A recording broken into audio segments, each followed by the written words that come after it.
Welcome to Travel in Style, a podcast created to inspire travel, have fun, and give a unique perspective on how to do all of the above through the eyes and lens of travel expert and award-winning photographer and publisher Jill Pater. Jill has worked in over 100 countries on assignment and has published 15 books on architecture, design, travel, and gastronomy. Today's show is brought to you by Calpac, a lifestyle luggage and travel accessory brand. To find out more on Calpac, you can visit calpactravel.com, and to find out more on Jill, you can visit jillpater.com. Welcome to Travel in Style. I am your host, Kevin, along with my colleague, Sam. Hello. We are here with Jill Pater. How's it going, Jill? It's going well, thanks. Awesome. Thank you. Jill today is going to take us on a little journey to Provence, France. She travels extensively for work, so we're excited to hear all of the good stuff that Jill has to tell us today about her travels for work, for pleasure. She is kind of our resident expert. Jill, what was the first thing that brought you to Provence? Why did you want to go there? Well, one of my great friends goes there yearly and spends 3 to 4 months there a year. And I had met her and she said, we're going to Provence and in September you should come. And I said, okay, great. And booked my ticket. And it was an amazing experience. I had been to France many of times. I did an immersion French program in Paris for 6 months at one point, but I had never really spent time in the south of France, in Provence. And so I went. She had found me this amazing B&B in a castle on a property in Provence. A castle, amazing. Yes. Yeah. So it was pretty. It was worse places to say. Right. It was pretty hard not to like. And the great thing about Provence is it's huge. It's relatively big. It's mostly country, but you have a few smaller cities in it, and it's just a very relaxing place to spend time. And so every time you go to Provence, it's one of those places that you can have a unique experience every time. I've been back 3 or 4 times, and every time we visit small towns, we have new food experiences. We work on new projects together. So you went for work, or was it for pleasure? The first time was for pleasure, and then we ended up going back. We shot a book called Cuisine Libre, which is a monograph book on a Michelin star restaurant in France called La Fenière. Nice. So since you've been a couple of times, how long do you recommend spending there? I would say as for most European trips, if you're traveling from the U.S., I always recommend 10 days at a minimum to 2 weeks. Obviously, the longer you can spend, the better. Yeah. I would say the minimum with 10 days, just with the travel, getting used to the time zone. Provence is a place you'll fall in love with, so you could easily spend a couple of months there. So it really depends on your... Yeah. It was like 10 days. So a 5-day getaway is not enough. No, definitely not. Especially in places where you're relaxing, because once you start kind of taking things down, time goes very quickly. Sure. Right. Yes. So Provence is definitely a place that you would travel again to? Yes, in fact,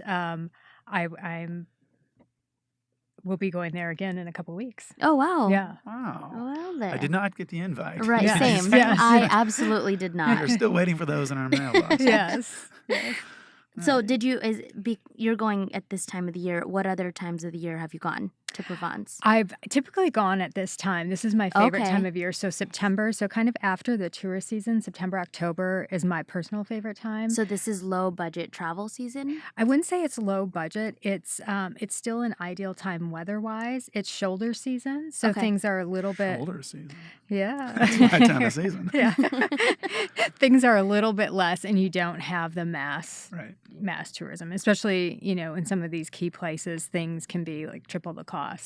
When everybody has vacation, when kids are out of school, things tend to be pretty, but most of Europe tends to go down after August. August is the month that most Europeans take off. So come mid-September, people are kind of back in the swing of things. Yeah. And it's just an absolutely beautiful time to visit. The weather's perfect. It's still quite warm. So for a place like Provence, were you inspired to go there, or was it because you, as you mentioned, you had a friend who was, trying to get you to go out there, or is it just you knew of it, it's beautiful, and you wanted to go?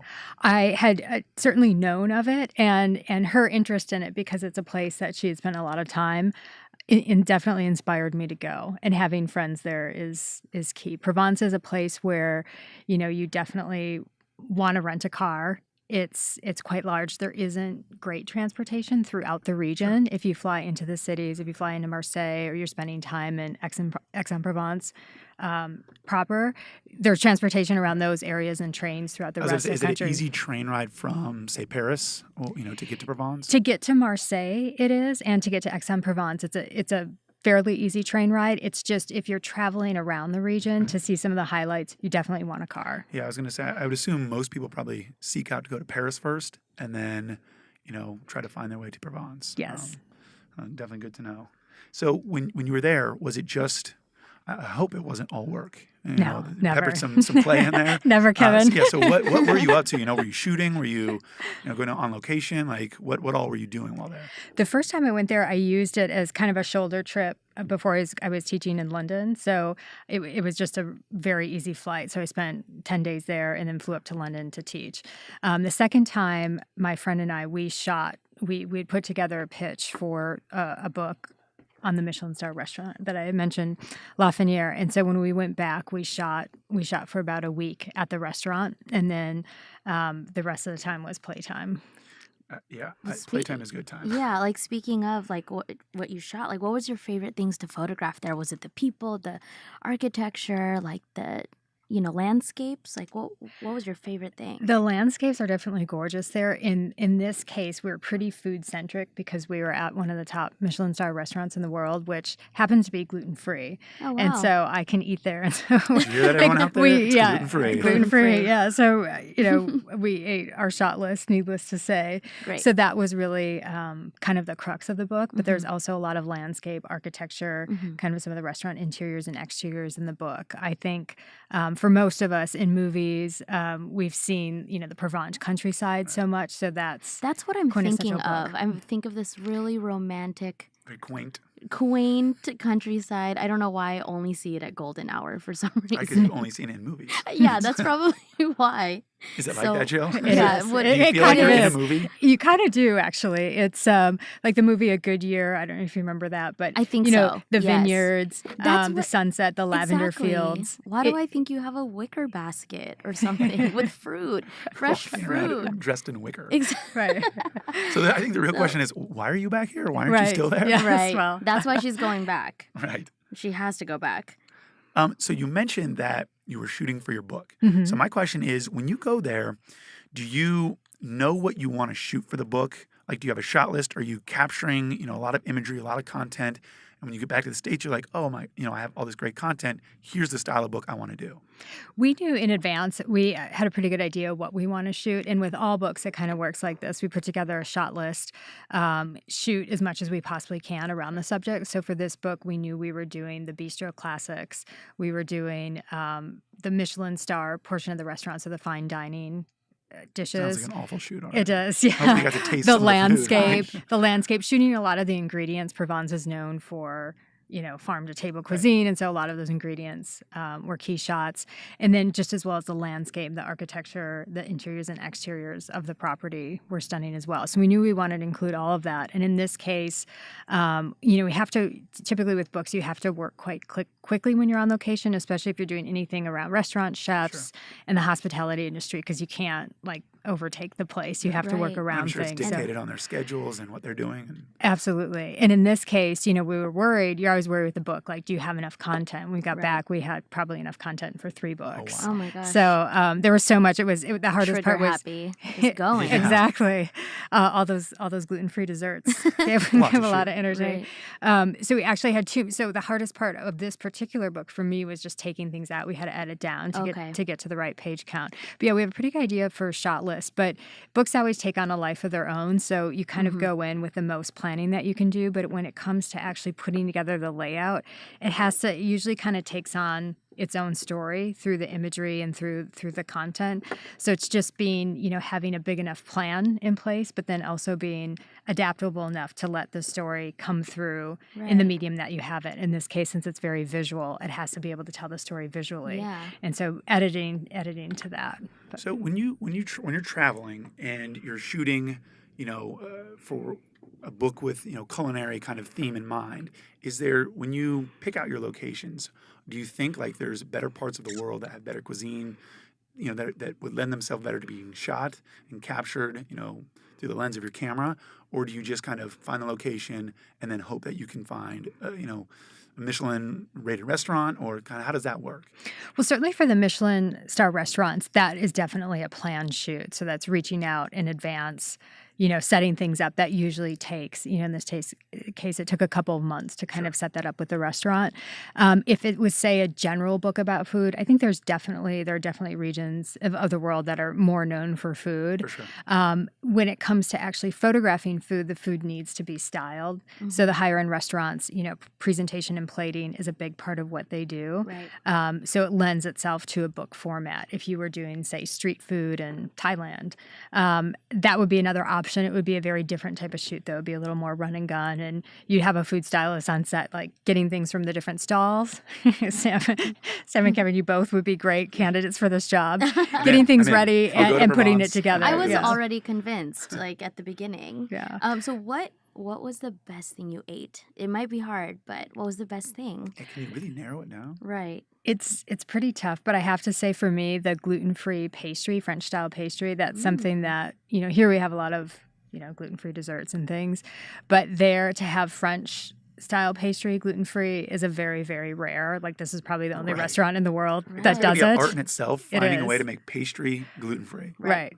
Yeah, So the pastry puff gluten-free was like pastry puff. Pretty amazing, especially in the rest, because the rest of France has amazing food, but it is a little bit hard to eat. I'm gluten and dairy free, so it's a little bit, I wouldn't say it's hard, but it's, you're a little more limited in other places. So being at this particular Michelin star restaurant, eating that level of food and being able to eat anything off the menu was pretty spectacular. I think that's a great point. Do you find that as a challenge when you travel because you're gluten-free and dairy-free? Because I know probably a lot of our West Coast listeners, have the same kind of challenges when they travel. Does that make your travels any more difficult, or do you just have to plan ahead? What's your take on that when you travel? For the majority of places, it's really not an issue. There are plenty of options. And I would say outside of the U.S. and certainly Western Europe, most places aren't gluten-heavy. Most countries don't have gluten-heavy cuisines.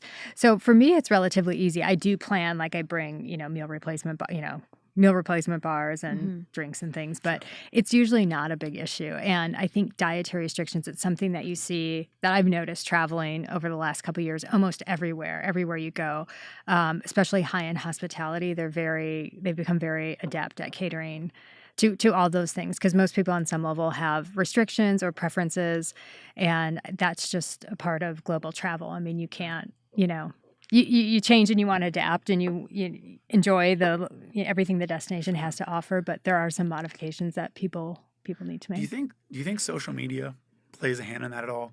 Because we're such a visual kind of society now, and with the advent of social media and Instagrams and things like that, it's so much easier now to show these exotic locations or just different locations. And so for tourism in general, do a lot of these places, you think, have to be conscientious of their traveler and be, more adaptable to be able to cater to what the traveler needs?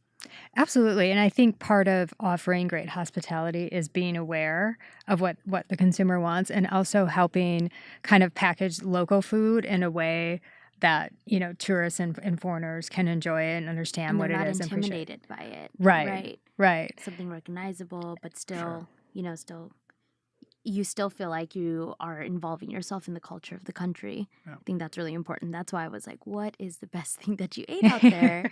So cost-wise, what does it take? You mentioned there was Airbnb that you had stayed at before, right? And then, so food, souvenirs, where you stayed, travel, transportation, cost-wise, what was it like? So did you plan ahead? Europe in general is kind of interesting when you look at cost-wise, because you can get, especially from, we're based in Los Angeles, but you can get amazing flights from the major U.S. cities at different times of year. It's just a matter of watching it. So I think if you want to do something on a budget, say to Provence, it's very, very possible. If you're not flexible on the time of year you're going, that can make a huge difference on airfare. So for, say, an economy, a coach class ticket, it can be anywhere from I got one as low as $450 Wow. all the way, it can That's- go all the way up to $2,000, like if you're going at a ticket. So there's a huge variation. And same thing, there's tons of, France has great bed and breakfast. There's Airbnb options, there's hotels. And the same thing there. If you book early, because those places, particularly in more popular destinations like Provence, they book up very quickly. The good places, because it's a place people also go back to year after year. So they have a lot of repeat business. But if you book early on those, you can get very good deals. In Provence. And then food, it just depends. Obviously, if you're eating at Michelin star restaurants, your budget goes pretty far up. Expensive than the fast food chain. But the great thing about France is if you fall down the street and you trip, you're going to land in a good restaurant. There's not really bad food in France, and they have amazing markets, particularly in Provence. There's a market in Lumeron that's quite famous. They have fresh figs in fall and artichokes, and they go through their season. So you have lots of options and variants on budget, but it's absolutely possible to do it on a budget if you're open to kind of the timing, if you're a little bit flexible on the timing that you're going, and just booking far enough in advance. Was there anything that surprised you about Provence that you just weren't ready for or took you aback?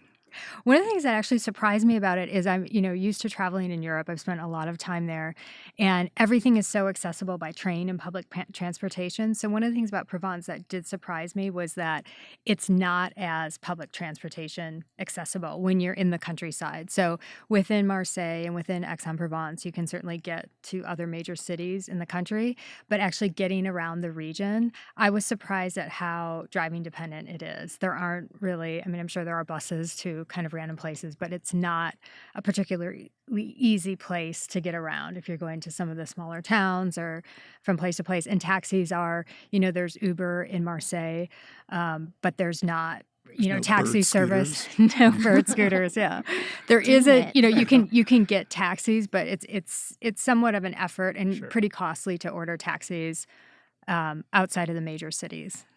So what would you say were your top 3 highlights from Provence? It could be any of the times you went there, but what are the top 3? Ooh, that's tough. She's like food, and Right. Food. Yeah, Michelin no, star that's restaurants, I Michelin know. star restaurants. Right. I'm trying to think of something that isn't food, but I would say